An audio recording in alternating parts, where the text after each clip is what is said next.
হবে ও গঙ্গা তুমি গঙ্গা বইছো কেন?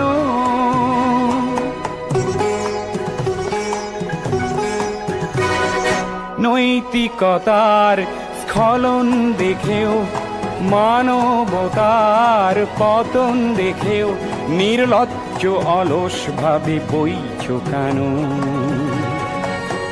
বিস্তীর্ণ পারের অসংখ্য মানুষের হাহাকার শুনেও নিঃশব্দে নীরবে ও গঙ্গা তুমি ও গঙ্গা বইছো কেন?